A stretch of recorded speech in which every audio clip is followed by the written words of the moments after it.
So we're gonna take some stuff over to Yama. We're gonna take our mole rojo. We're gonna take out to our starters. We're actually gonna be able to get our mole starters at Yama for the entire month of March and hopefully moving on forward. I am super excited. This is one of my kids' favorite spots. You know, sometimes after class they stop. That's why I have lunch with my girls. I love when as soon as they open, I was here. I've been here many times. So just the fact to know that they're gonna have our mole here, I'm like super stoked. I mean, their mole is phenomenal. We didn't know it was like a hidden gem right down the street.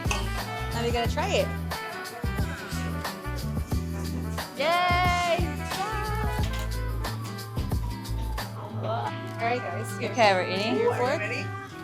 All right, dig in.